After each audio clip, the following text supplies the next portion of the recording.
YouTube, what is up? James, MTG Biggie here, and I figured the last Commander deck tech I made actually did kind of well and people seemed to like it. So I have another Commander deck that I built recently in real life. Those who don't know, up until this pandemic, I've never been a Commander player. But since the whole world has changed, why not change as well with it? And so I have started to build Commander decks. My Grand Arbiter Augustin 4 deck is a lot more competitive and higher on power level. I wanted to build something that's a little lesser power level but still competitive. Something a little less obnoxious for my opponents but still competitive. So I landed on Enchantress and Tuvasa The Sunlit. Those who don't know, Tuvasa is a Bant commander who cost a green, a white, a blue for a 1/1, and it gets +1/+1 for each enchantment you control. And whenever you cast your first enchantment spell each turn, you draw a card. Those who aren't familiar with the Enchantress archetype as a whole throughout the history of Magic, this sort of deck has been around in many different formats in Magic's past, and I think Commander is probably the most viable and fun format to play Enchantress in. Legacy Enchantress is a deck that exists, but isn't particularly good. And now the way this deck is built is to take advantage of a lot of different Enchantresses, just like Tuvasa. So I'll go through the package of them, and this is sort of what your deck wants to do, is have creatures that enable you to draw more cards when you cast enchantments, allowing you to draw more enchantments and continually draw cards, fill your hand, and build a large advantage with our giant commander. Because the more enchantments played, the bigger Tuvasa gets. The bigger Tuvasa gets, the more we can attack our opponents down, and even in a lot of cases, one-shot hit our opponents down and kill them with commander damage. So, in addition to Tuvasa, we also have Argothian Enchantress. We have Cetizen Champion. These are just more cards that when you cast enchantments or when enchantments enter the battlefield, you draw more cards. Verduran Enchantress, which is a 3-mana 0/2 version of an Enchantress. Here's another one, basically the same card in white, Mesa Enchantress. We have Satyr Enchanter, which is the same sort of thing, a 3-mana, this time a 2/2. Whenever you cast an enchantment, you draw a card. We have Eidolon of Blossoms, which is a 4-mana Enchantress effect that whenever it enters play, it draws you a card, or another Enchantress, or another enchantment, enters the battlefield, you draw a card. And then we have the Honorary Enchantress, the 6-mana dragon, Amareth the Lustrous, who also could be your commander if you want to change things up. But this is a 6-mana 6/6 flyer that whenever another permanent enters the battlefield under your control, you look at the top card of your library, and if it shares a card type with that permanent, you reveal it and put it in your hand. So when you cast an enchantment and you have an enchantment enter the battlefield, you get to look at the top, and if it's enchantment, you flip it over, put it into your hand. So it also draws you a card. It also has a big body and it flies. This card is just trying to have more redundant effects, and it's pretty powerful on its own.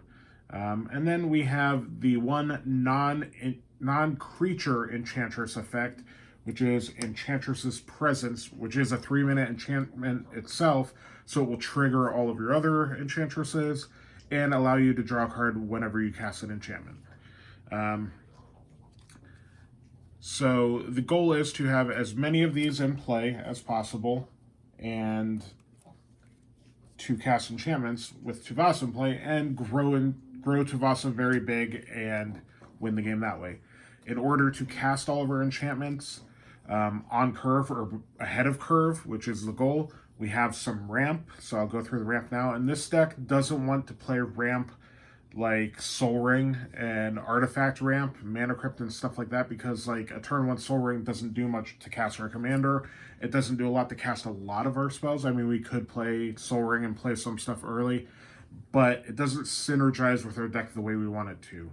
Our ramp is going to be enchantment based mostly, and a couple mana dork creatures. First of all, Birds of Paradise. You want a 1-drop so we could play Tuvasa on turn 2. That's kind of the goal. That's why we have Noble Hierarch. Same thing, just redundancy in that we have a 1-drop accelerant. We have additional 1-drop accelerants of Exploration. This is a 1-drop enchantment, so if our Enchantresses are in play in the late game, this is a 1-mana way to draw more cards. And if we have this early in the game on turn 1, we can play the lands out of our hand very quickly, and it allows us to ramp into our bigger threats and our Enchantresses and stuff like that. We have then a bunch of enchantment-based auras, or enchantment auras that go onto lands that make our lands produce additional mana. So we have Wild Growth, which is 1-mana enchantment, so it's a turn 1-drop if we have it, to put on a land to make it produce an additional green. We have Fertile Ground, which is a 2-mana version of that allows us to add an additional mana of any color. We have Overgrowth at 3 mana, and whenever the land that is enchanted with other Overgrowth taps, it adds 2 green extra. And then we have Gift of Paradise. Same thing, it's 3 mana, enters battlefield, you gain 3 life, and your land taps for 2 mana of any color. And then we have Dawn's Reflection, which is the most expensive effect like this we have, at 4 mana, and it allows our land to tap for 2 additional mana, so 1 land can tap for 3 mana. All of these trigger Tuvasa and trigger our Enchantresses, so that's how we're ramping, as opposed to, like I said, artifacts or Kodama's Reach sort of effects or stuff like that. We additionally have a couple creatures that kind of teeter the line between ramp and Enchantress.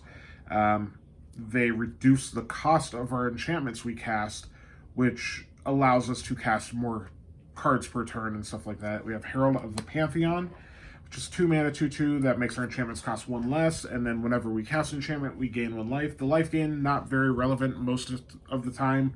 We're really in it for the cost reduction. And then we have Starfield Mystic, same thing in white, 2 mana, 2/2, enchantments cost 1 less, and whenever an enchantment is put into the graveyard from play, we put a 1/1 counter on Starfield Mystic. So sometimes if opponents are trying to remove our enchantments, or we have certain enchantments that we sacrifice in the deck, it can buff this up and make it get bigger too. That doesn't come up a ton. It's mainly for the line of text here that enchantments cost 1 less. So that's our ramp. In addition to ramp, we have some generically good synergistic enchantments and creatures that we're playing in this deck that just fit our archetype. They don't do anything super specific, but they have high synergy. We have Aegis of the Gods, which is a 2 mana, 2/1 enchantment creature, and it gives us hexproof to protect ourselves from opponents. It's just a decent little body on an enchantment, so it triggers all of our Enchantresses. It's a 2/1, it does some stuff.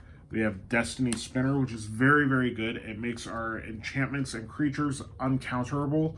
And then it does have the second box of text, or second paragraph of text, that you can tap for and make a land an XX with trample and haste until the end of turn, where X is the number of enchantments you control.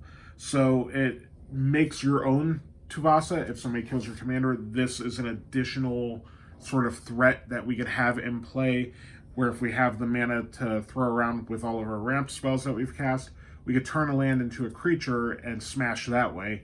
It just gives us another line of attack, another angle of attack.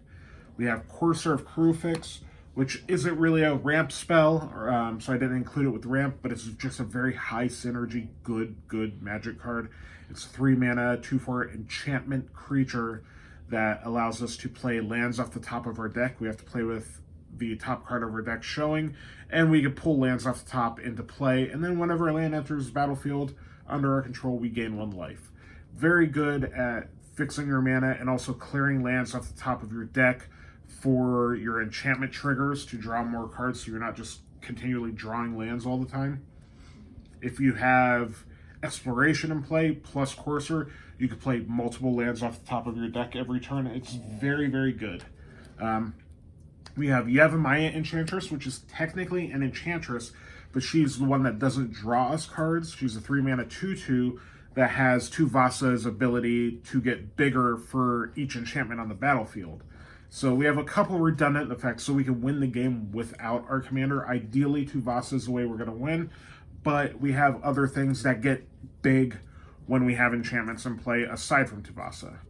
Then, as some other ways to win the game and angles of attack, we have Archon of Sun's Grace, which is a 4-mana 3/4 Archon with flying and lifelink that gives our Pegasus creatures lifelink. And whenever an enchantment enters the battlefield, we make a 2/2 Pegasus. So while we're trying to run through a bunch of enchantments, if the Archon's in play, we're getting a bunch of 2/2 flyers in play as well. This is just a way for us to go wide so we can win a game and defend ourselves in a game without our commander, and just an additional way to win the game. It's not quite a finisher. You're not going to like finish the game on the back of this, but you can absolutely build a slow advantage and build up a pretty insurmountable board of 2/2 Pegasus creatures. We also have, very similarly, Sigil of the Empty Throne, which is a 5-mana enchantment. Whenever we cast an enchantment spell, we get a 4/4 Angel with Flying. Again, it draws us cards when it enters the battlefield with our Enchantresses in play, and it makes Angels when we play more enchantments. Just high synergy pieces that are also win conditions that can also help you win a game. We also have a bunch of tutors and ways to go get our creatures, our enchantments, and stuff like that. A sort of value package and some recursion in our deck, so we'll go through that now. We have Eladamri's Call.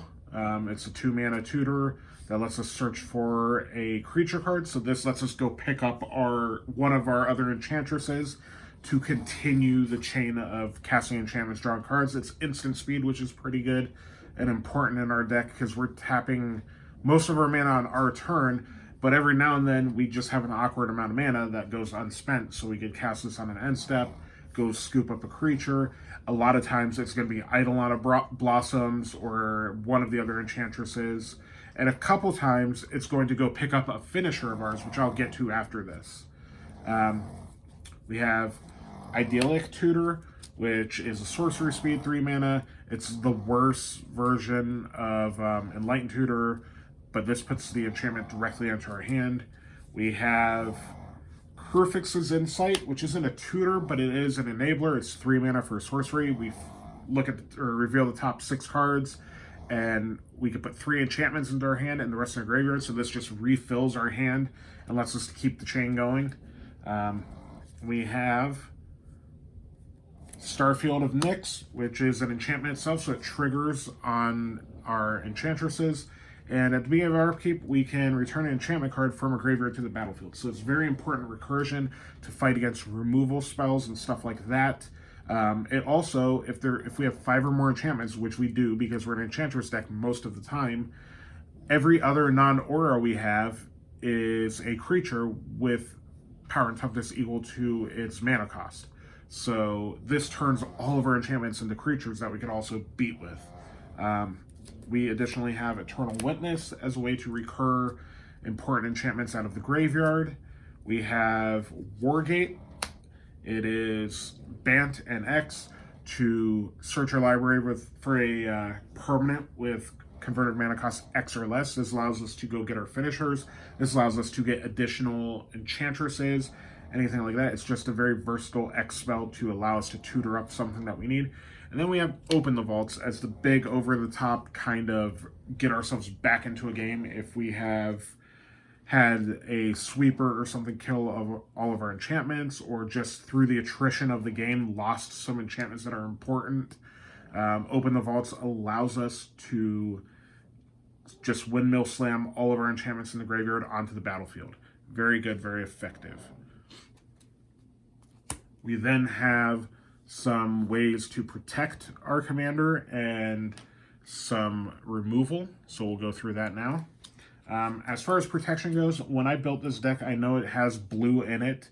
I didn't want to build another deck full of counter magic and very controlling elements. This isn't a control deck, it's not what I'm trying to do. But you do have to have some of that stuff to protect what you're doing. We're playing a deck that is kind of dependent on a lot of onboard synergy, and everybody's playing sweepers, everybody's playing removal, so we have to protect our game plan. So we're playing a few counter spells, not many, but these are all defensive counter spells. We have Stubborn Denial, which is 1 mana, and it's counter target non-creature spell unless its controller pays 1, so Force Spike effectively.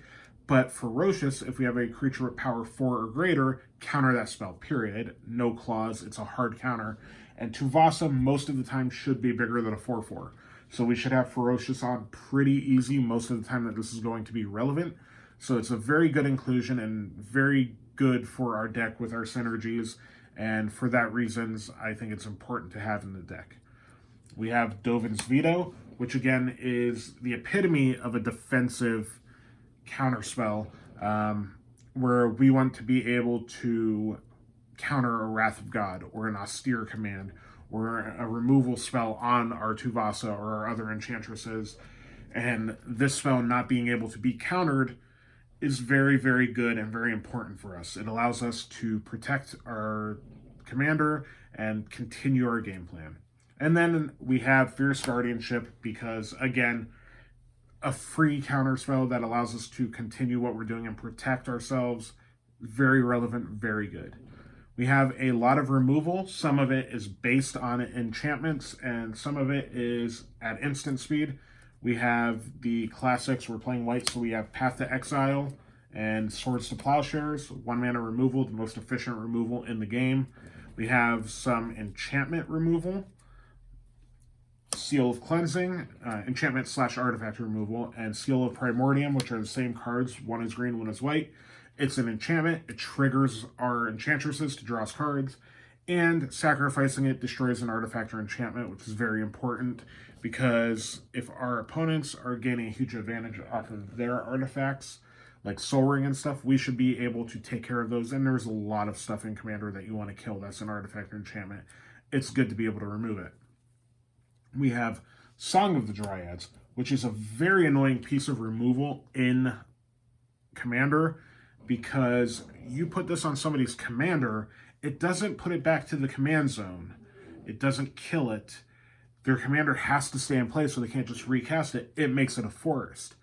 It is an enchantment. Enchantments are hard to remove for some colors. The trouble with it is if it does become removed, they get their commander back. But a lot of the times, if your opponents are kind of durdling or don't have an answer to it, it stays and their commander is just a useless forest. Likewise, we have Imprisoned in the Moon, which does sort of the same thing. You can put it on a land, a creature, or a planeswalker, and it turns that land, creature, or planeswalker basically into a basic waste. It taps to add a colorless mana. We have Grasp of Fate, which is an Oblivion Ring effect that exiles 1 permanent from each opponent. So instead of getting 1 thing, it gets generally 2 to 3 things. Then we have some sweepers, Cyclonic Rift. We're playing blue, we have access to it. We are on a lower power level than our opponents, so we got to play some powerful cards to catch up. Cyclonic Rift is kind of where we want to be. We could ramp to it also with our enchantment ramp, so it's very valuable that way. And if you're playing blue, you might as well play Cyclonic Rift. It's hard to get away from. We have Supreme Verdict, which is uncounterable Wrath of God. We have to be able to clear the board out, and if we do sweep away all the creatures, a lot of times we're going to be left behind with a bunch of enchantments anyway, so we get value that way, and we just got to handle a board state that gets out of hand. And then we have Austere Command as a versatile removal spell.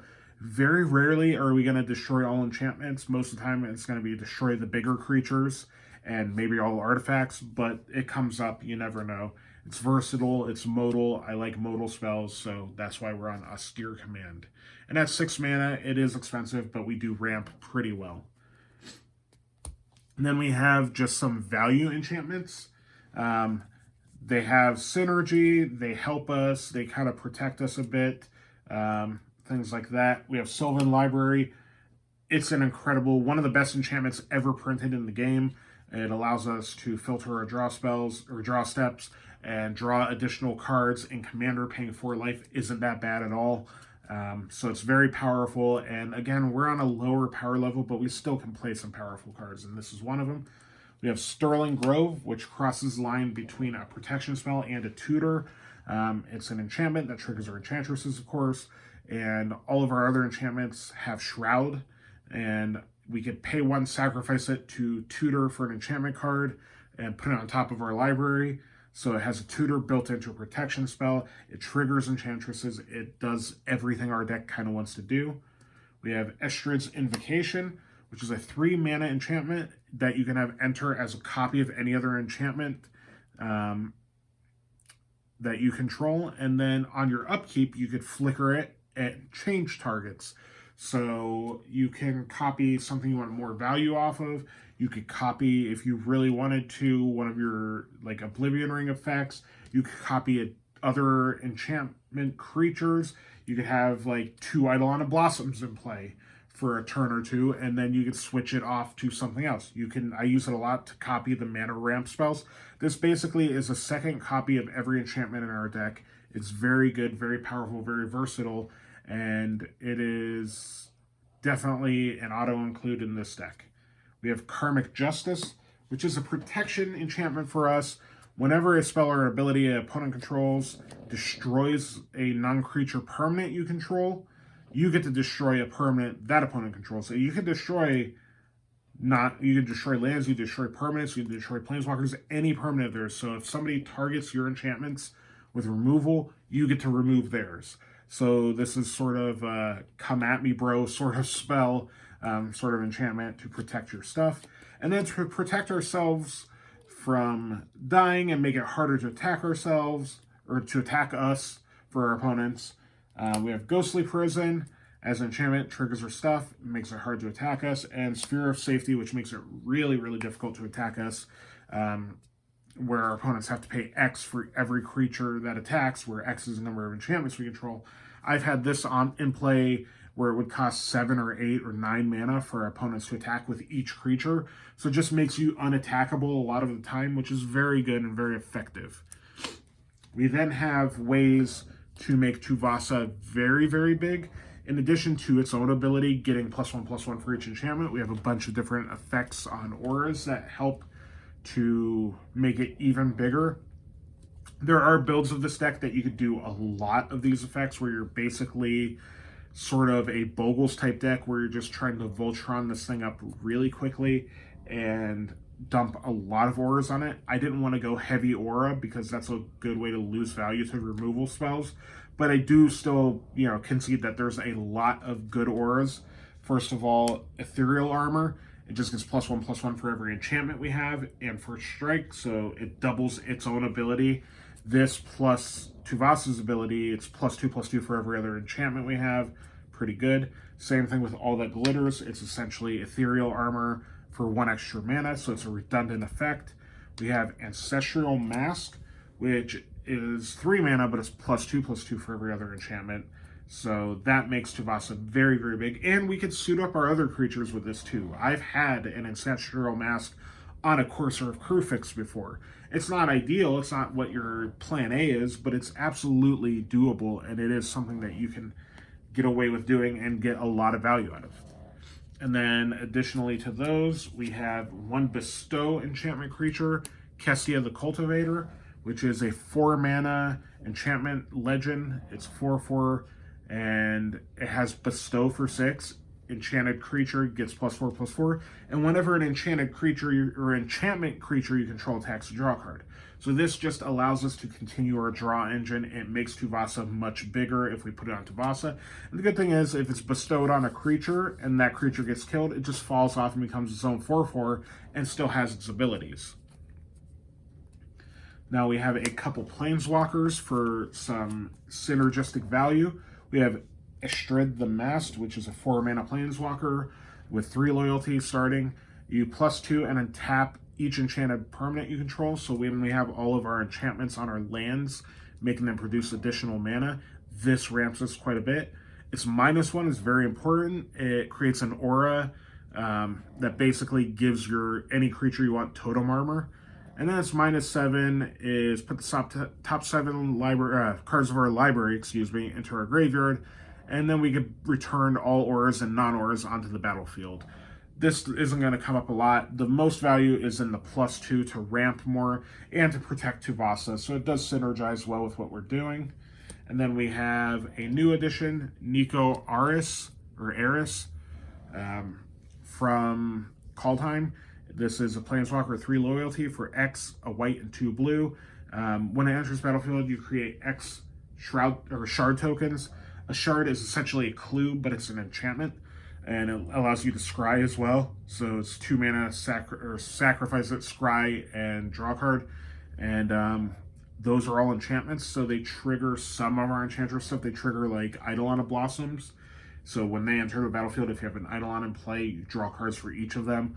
It's +1. It makes one creature we control unblockable, which is also partially a finisher for Tuvasa. If we get Tuvasa so big that we can kill an opponent in one shot, having this +1 on it to make it unblockable allows us to win the game a lot of the time. Its -1 is basically a removal spell. We can deal 2 to a tapped creature for each card that we've drawn this turn, and we're drawing a lot of cards. And then we can -1 to make another shard. So if we need to trigger Eidolon of Blossoms or something like that, or one of our other Constellation guys, this does it. Then we have the finishers. Because Tuvasa is our finisher, but we have a lot of things that enable it to end the game. First and foremost, and the most powerful of this, is Fossa God of the Sea. It's a 5 mana, or a 3 mana 5/5 with indestructible. Our devotion to blue has to be 5 or more, or it's not a creature, it's just enchantment. It triggers all of our Enchantresses. And at the beginning of our upkeep, we get to scry 1, which is nice, but the big part is this 2 mana target creature you control can't be blocked till the end of turn. So we're giving Tuvasa unblockable. If we build up a game state where our Tuvasa gets huge, we can go get our Thassa with one of our tutors, slam it in play, make it unblockable, kill an opponent that way. We have Heliod, God of the Sea, which I included with this package because it's another god. This allows us to just dump more enchantments into play. For 4 mana, we create a 2/1 white cleric enchantment creature. So this can help us grow our Tuvasa. And on its own, it is a 5/6, and it gives all of our stuff vigilance. Giving Tuvasa vigilance is very good because it can attack and then sit back and defend and protect our planeswalkers and stuff like that. Very good, very versatile spell, and for 4 mana, it's pretty powerful for what it's doing. We have Finest Hour, which is 5 mana for an enchantment with Exalted. And whenever a creature we control attacks alone, if it's the first combat, we untap it and get another combat. So if Tuvasa is huge and we attack one opponent with it, give it unblockable, attack one opponent, it gets an Exalted trigger, so it gets even bigger. We kill one opponent, and then we get to have another combat, and we can kill a second opponent if we have the mana, and depending on the game situation. So this is essentially allowing us to finish off 2 opponents in one shot, hopefully, in one combat phase with just Tuvasa herself. We have Enchanted Evening, which makes all of our permanents also enchantments. That's all it does. And with Tuvasa, who gets big from each enchantment in play, making all of our lands and all of the stuff that we've dumped on the table the entire game, enchantments as well, is very, very, very good. It makes Tuvasa enormous immediately. This is the sort of enchantment that can hit the table and then immediately allow you to kill somebody who doesn't have a blocker up. Then we have Archetype of Imagination, which is a 6 mana 3/2 enchantment, so it triggers our Enchantresses, and it gives all of our creatures flying, and it takes flying away from all of our opponent's creatures. So giving Tuvasa flying and making her evasive is a way to win the game and end the game. Being able to have a massive flyer just kill in one shot. Evasion is important, and this is another way to give Tuvasa evasion. Then we have Nailius Colossus, which is 7 mana 6/6 with Constellation. Whenever it or another enchantment enters battlefield, we get to double target creature's power and toughness. So we slam this into play, double Tuvasa's toughness, who's probably already huge by the time we have a 7-drop coming into play, and then we can smash it that way. So this is just another finisher, kind of allowing us to finish the game. It also can make something else, you know, objectively just huge to attack somebody else with. If we want to double Tuvasa's power, play another small enchantment, double another creature's power, attack 2 different opponents, it does that too. It does a little bit of everything. That's all of the spells in the deck, and now we have the lands, because you gotta have land to cast your spells. We have some utility lands. Reliquary Tower is a must, because we are drawing lots and lots and lots of cards this game, and we want to be able to keep our cards. I don't want to discard. We have Heliod's Hall of Generosity. This just allows us to rebuy our enchantments by putting them on top of our library from our graveyard. Those are utility lands. We're a 3-color deck, and I want my mana to be consistent. This deck has tested very well with its consistent mana. The mana base has been very solid. I don't want to dilute that with colorless producing lands. Then we have some lands that produce all 3 of our colors in Command Tower and Seaside Citadel. It's unfortunate that we don't have a Triome for Bant yet, but the Citadel's fine. It does enter tapped no matter what, which is unfortunate, but we want it early in the game on turn 1 and 2. Later in the game, we're going to be drawing so many lands that we don't have to worry about playing it late.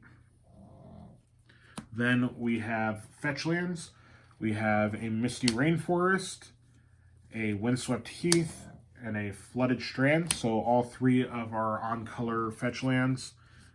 Then we have Prismatic Vista to fetch a basic, Fabled Passage to fetch a basic, and Croson Verge, which allows us to ramp in our mana base, sacrificing it to go get a Forest and Plains. We have fetchable duels that have the land types, so this could go get us 2 shock lands in a pinch and allow us to fix and ramp our mana. And then as far as fetchable dual lands go, we have Savannah. I own Savannah. I also own a Tundra. Tundra could very well be in this build. It's in my other deck, and I'm too lazy to move them back and forth, so I'm playing with Savannah here. We have Shocklands, Breeding Pool, Temple Garden, Hollowed Fountain. Shocklands are phenomenal. They're the best thing next to the original dual lands that we could have, so that's why they're in the deck. We have the Battle for Zendikar, Battlelands, Prairie Stream, and Canopy Vista. These come into play tapped unless we have 2 or more basics. So we do play enough basics to enable these to come in untapped a lot of the time, but you can also fetch these on your opponent's end step and effectively make them come into play untapped. We're not trying to play instant speed a lot, so we don't need untapped mana on our opponent's turns a lot, so that doesn't really matter.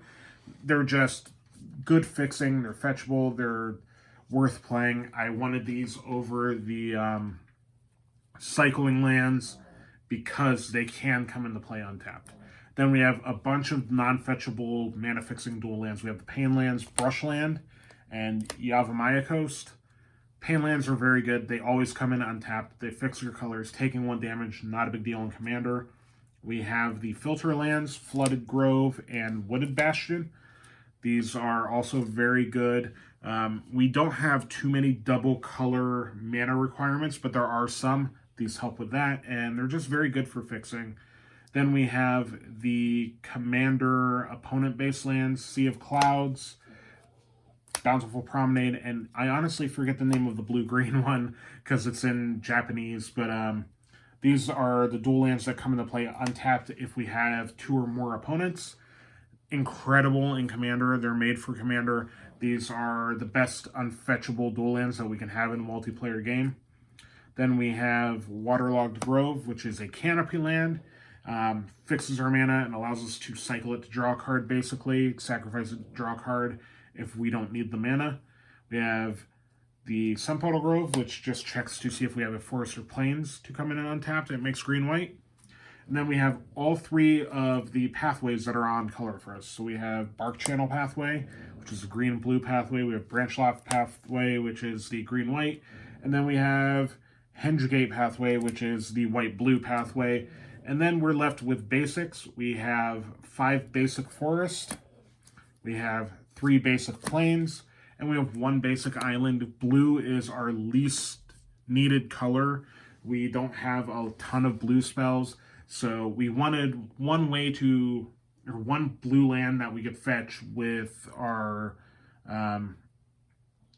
Canopy Vista and our Fabled Passage, or not Canopy Vista, the Prismatic Vista and Fabled Passage, so we included one island in addition.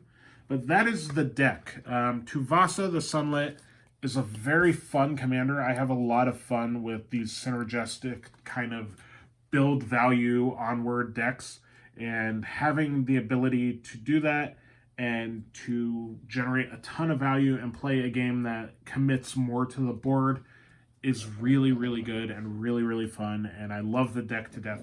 And there are way, way more expensive ways to build this. This wasn't necessarily a budget build, but it was built with the sort of notion that I wasn't going to spend tons and tons of money. If you own a Serra Sanctum or an Opalescence or a Replenish or Academy Rector and those really, really powerful Legacy Enchantress cards, play them. Absolutely play them. But if you don't have them, this deck can still be very, very powerful and very, very effective. You don't have to break the bank to play this. And you can even go lesser budget than my deck is. You can play a more aura-centric one. You can make budgetary considerations in your mana base. I'm just a stickler for perfect mana. So I play expensive lands. I play shock lands and fetch lands and stuff because I own them already. And I really, really, really focus on having good mana in every deck that I build. But you can have good mana and be more budgetary concerned, and you can build this deck 1,000 different ways. There are definitely some changes. This deck is ever evolving for me. The power level is slowly rising up for it for me. That's just because I tend to build a deck and have a list that I enjoy and I like, and then I just want to expand on it and make adjustments, and it's very customizable, and that's what I like about it. So hopefully this has been informative and helpful if you were considering playing a different sort of deck. Enchantress is a ton of fun. I do recommend it if that's something you're interested in. I appreciate it, guys. If you have any sort of card considerations or suggestions, or any of you have built a Tuvasa deck or another Enchantress deck and want to talk about it in the comments below, let me know. I appreciate it. But that's all I've got for now. I'll talk to you soon.